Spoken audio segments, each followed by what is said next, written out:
I was told that I should put a jacket on because white isn't good on television. I'm like, it's on me. I mean, no, you ain't watching this show for. Anyway, and also to explain the merit badge, this was 828. I've decided that I'm putting this on all of the inside of my sleeves.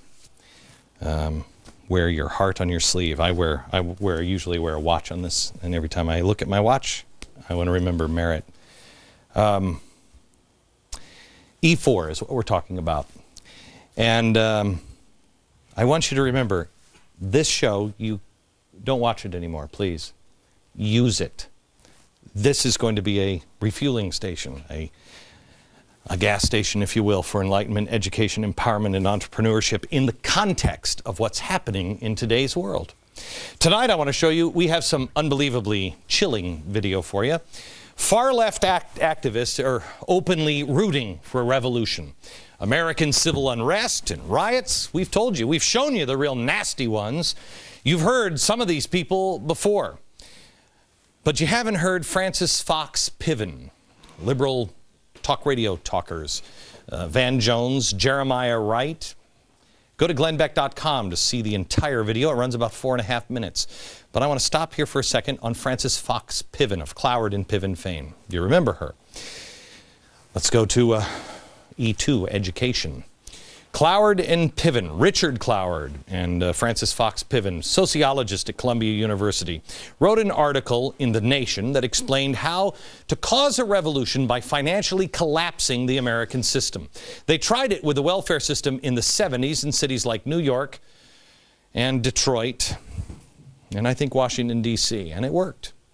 Tonight, Francis Fox Piven talks again, now about revolution. Watch.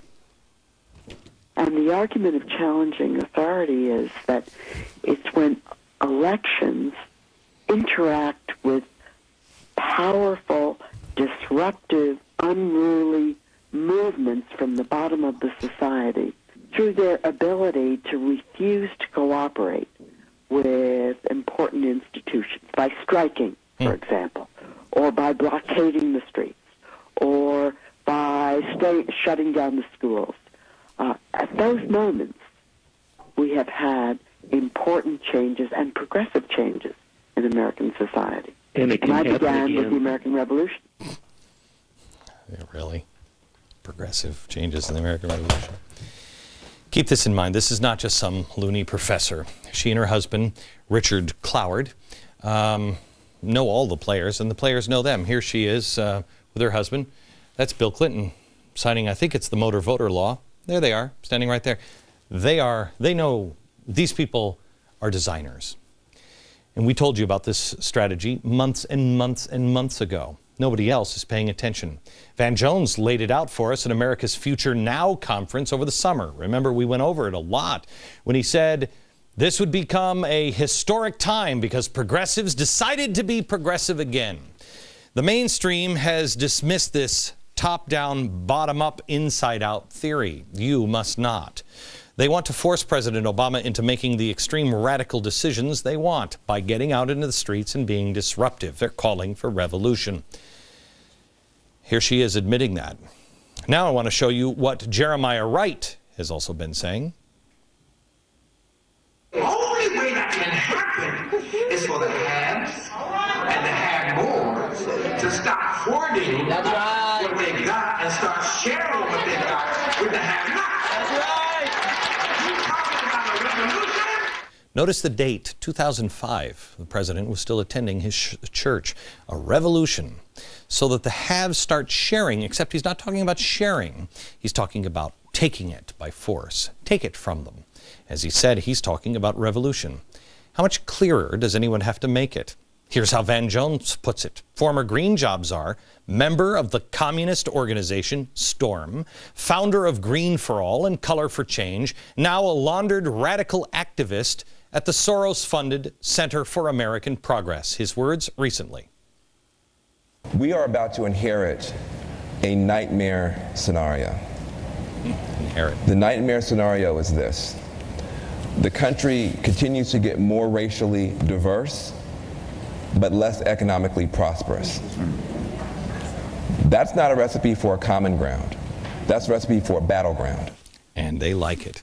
Liberal talker Margaret Prescott openly stoked the fires.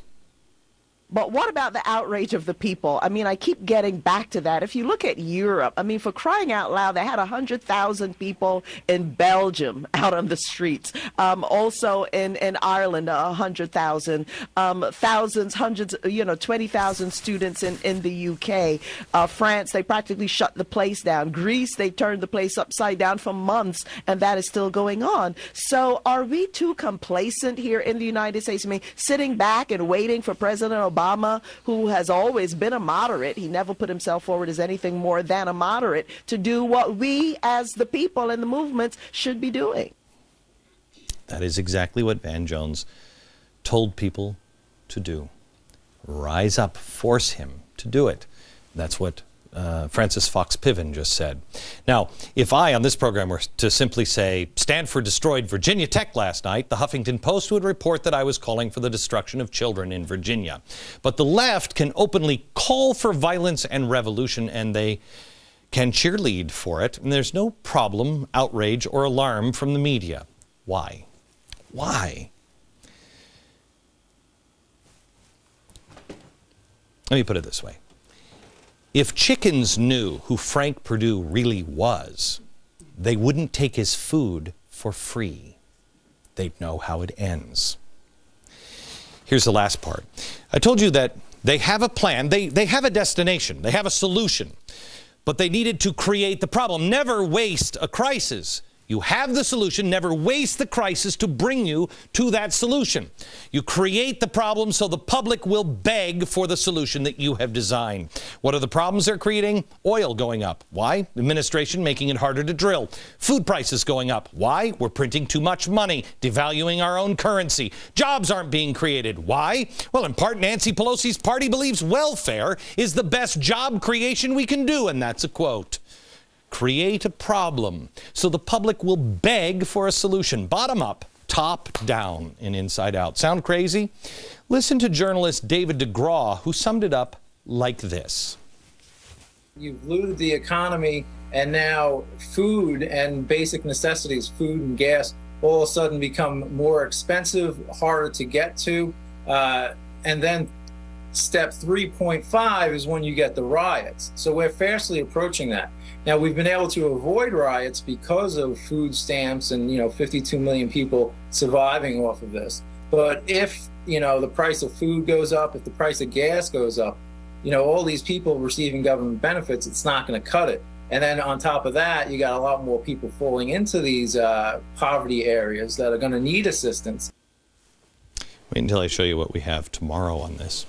We've shown you why the price of food is going up. All they have to do is create the condition where people rise up and demand the solutions that they have prepared for all of us. If and when things get that bad, people will cry out for their solutions. Listen to these people. They're telling you. All right. Since this is going on, they're using the same principles that I am going to be outlining for you on the E4 project. It must be done bottom up. Top-down revolution is being promoted, but bottom up. You are the key. They know this. They know this. But you're being played like a chicken, quite honestly. There's another choice. Don't eat the chicken food. It's not really free. But what can you do about it? I'll show you next. Oh, and for anybody who wants to know, I don't know why you would want to know, but if you want to know what I did on vacation without a chalkboard, without Twitter, without a cell phone, I went to old school. I built sandcastles, the first sandcastle I've ever built with my kids. You can check out the entire slideshow all at the brand new, totally redesigned GlennBeck.com. Here's a sneak peek.